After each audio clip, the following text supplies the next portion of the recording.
Press वार्ता में आपका बहुत बहुत स्वागत है। मेरा गांव मेरा देश के अंतर्गत मैं इस समय उपस्थित हूं नाहल गांव में। गाजियाबाद का ये गांव पड़ता है और इस समय वार्ड नंबर 10 में ये गांव पड़ता है। वार्ड नंबर 10 में वैसे 6 गांव आते हैं। अभी हम नाहल में हैं, जहां से बाबू भाई हमारे साथ हैं। आम आदमी पार्टी के द्वारा समर्थित ये प्रत्याशी हैं।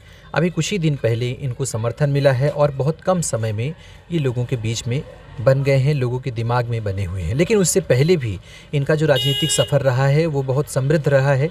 लोगों के बीच में हमेशा ये उपस्थित रहे हैं और पिछले 1-2 बार ये चुनाव भी लड़ चुके हैं और बहुत कम अंतराल से ये चुनाव हारे।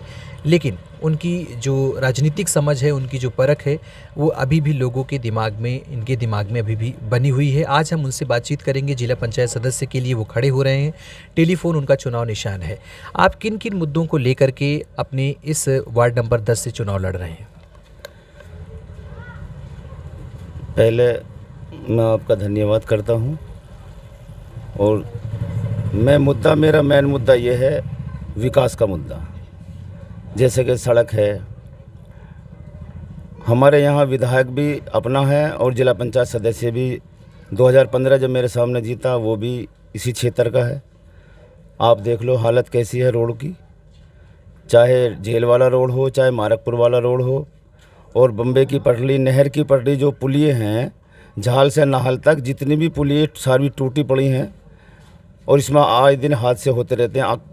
नहर की पटड़ी के भी कई हादसे, कार भी नहर में गिर गई हैं, कई हादसे हुए, मर भी गए हैं इनमें। और ये कहते हैं कि भाई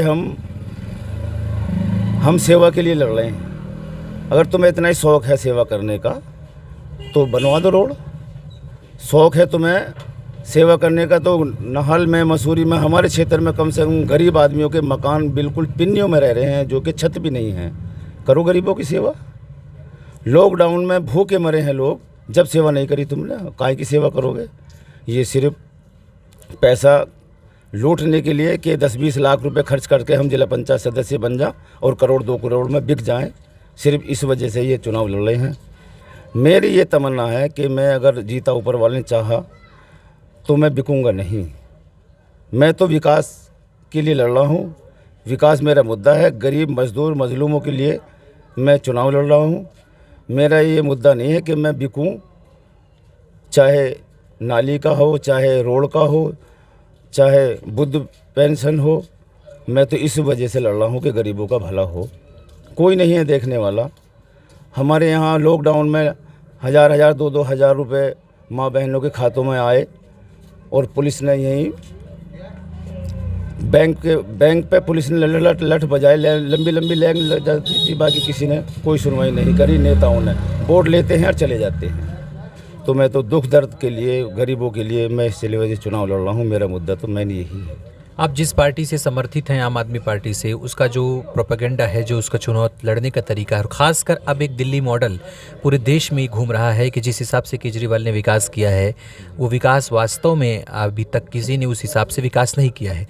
उनकी जो 2 प्राथमिकताएं हैं, शिक्षा और स्वास्थ्य, जो दिल्ली में आज भी लोगों को बहुत खुश किए हुए हैं। पानी की समस्या, हर चीज़ तो दूर हो चुकी है, लेकिन शिक्षा और स्वास्थ्य के लिए उन्होंने काफ़ी कुछ किया है। तो यदि आप जीतते हैं तो आम आदमी पार्टी से आप समर्थित हैं, तो शिक्षा और स्वास्थ्य के लिए क्या करना चाहेंगे आप अपने क्षेत्र में? देखिए, मैंने 2010 में भी चुनाव लड़ा, 2015 में चुनाव लड़ा। मैंने कोई पार्टी ज्वाइन नहीं करी। अब मैंने देखा कि वे सबसे बढ़िया पार्टी आम आदमी पार्टी मुझे लगी कि वाकई जो कहती है वो करती है। यूपी में सरकार सपा, बसपा, लोकदल ये वादे पूरे नहीं करती जनता के। लाखों के बिल गरीबों के, बिजलियों के आते हैं। पानी के कोई सुविधा नहीं, तो शिक्षा की कोई सुविधा नहीं। तो मैंने इस वजह से ये मेरे मन में ये आ कि मैं आम आदमी पार्टी ज्वाइन करूं और ऊपर वाले ने मुझे जिताया। तो 2022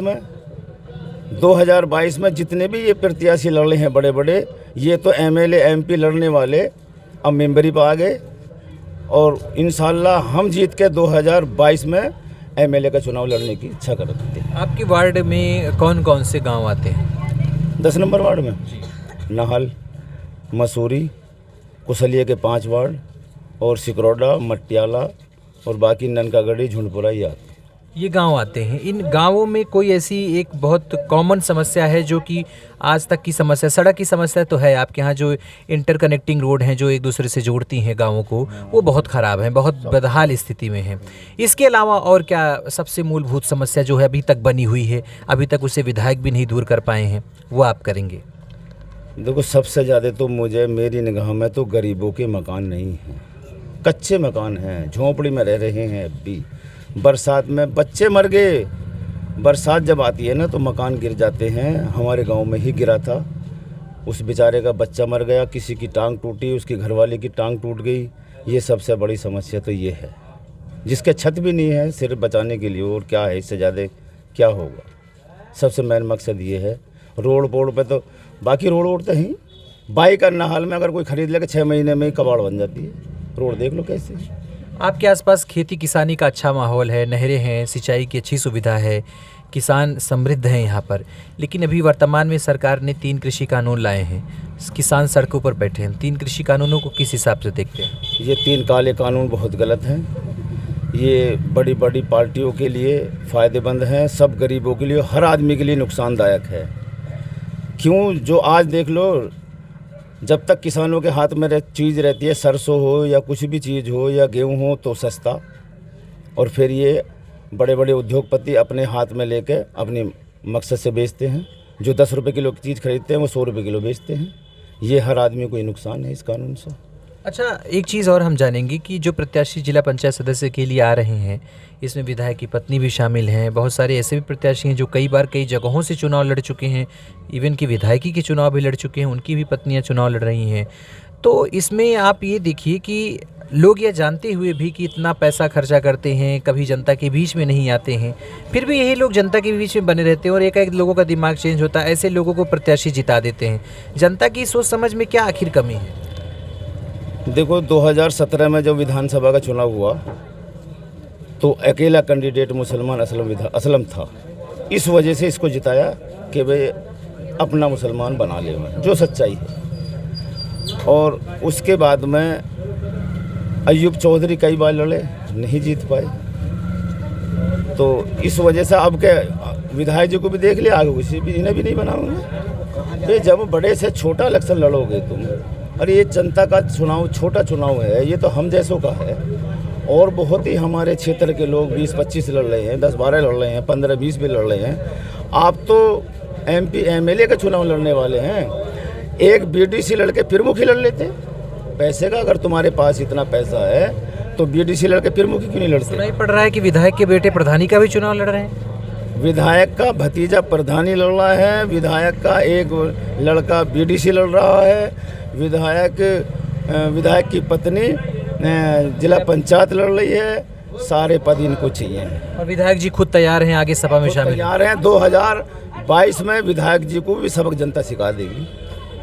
पूरे परिवार का लगा दिए? हाँ, पूरे परिवार इनके पीछे, पूरी परिवार को अपनी राजनीति सिखाने के चक्कर में सब लगा दिए हैं और जनता इन्हें सबक सिखा देगी। अभी जो ये चल रहा है जिला पंचायत का चुनाव, इनको सबक सिखाने के लिए जनता का क्या माहौल बना हुआ है कि भाई सबसे बोता कैंडिडेट इसमें बाबू भाई है, सब बड़े बड़े मालदार हैं। जनता का ये कहना है कि बाबू से हरवाने हैं इन सारे कैंडिडेटों को, हराएं तो ऐसे से हराओ, बिल्कुल बोदे से। क्यों? मैं 2015 में चुनाव लड़ा, मैं 70 वोटों से हारा।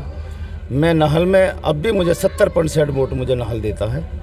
मसूरी में से मुझे काफ़ी मिली पिछले साल और पीछे 2015 में, और बाकी कुशलिया से भी मुझे बहुत प्यार मिला, सिकरोड़े से भी, हर गांव से मेरी वोट मिलती है, हर गांव से। और 5 साल के हारने के बाद में कोई जितने भी कैंडिडेट ये लड़ रहे हैं, क्षेत्र में घूम लो, मेरे से ज़्यादा जनता के बीच में कोई नहीं रहा। और अय्यूब साहब तो अभी आए 15 दिन पहले। तो आपको लगता है कि आप एक बार 150 वोटों से हारे, फिर आप 73-74 वोटों से हारे और अब आप वो पूरा कवर करके जीत जाएंगे लोगों से? मुझे इंशाल्लाह पूरी उम्मीद है। जनता मेरे साथ है, गरीब जनता, और मेरी बहन बेटियों की सबसे ज़्यादा वोट हैं, मेरी घरों के अंदर हैं। चौराहे पर रोल नहीं मचाती मेरी वोट। क्यों? मेरी गरीब जनता की वोट है, माँ बहनों की ज़्यादातर मेरी वोट है।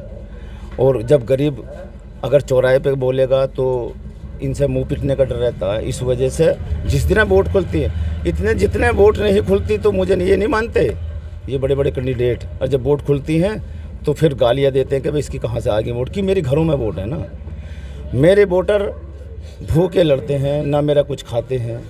लोग तो माल खुला रहे हैं, आदमी हाथ नहीं आ रहे, फॉर्चूनरों में आदमी बैठने को तैयार नहीं। यार मेरे पास फॉर्चूनर है, टाटा 407 में जाने के लिए तैयार है। इतना प्यार है जनता का मेरे से।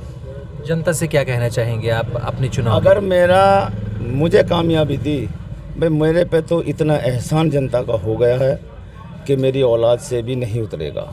एक बार मुझे सेवा का मौका मिले तो मैं इन जनता की सेवा करके मैं इनका एहसान चुकाऊं। मुझ जैसे को ना कुछ आदमी को जनता इतनी वोट देती है। मेरा तो यही कहना ऊपर वाला एक बार मुझे जिताए और मैं जनता की सेवा करूं। मुझे कुछ नहीं चाहिए, मैंने सिर्फ सेवा के लिए लड़ रहा हूँ। मेरा गांव मेरा देश में आज हमारे साथ थे आम आदमी पार्टी के समर्थित प्रत्याशी वार्ड नंबर 10 से बाबू भाई जी, जिन्होंने ग्राम के विकास के लिए, अपने वार्ड के विकास के लिए बहुत सारी बातें बताई और अभी तक मौजूदा हालात में, मौजूदा परिस्थिति में यहाँ के स्थानीय विधायक जो काम नहीं कर पाए हैं, बड़े बड़े वादों के साथ लोग आते हैं, काम नहीं करते हैं। उनका कहना है कि आम आदमी और गरीब जनता उनके साथ है और निश्चित रूप से उन्हें विजय मिलेगी। प्रेस वार्ता के साथ विवेक रंजन, मसूरी, गाजियाबाद।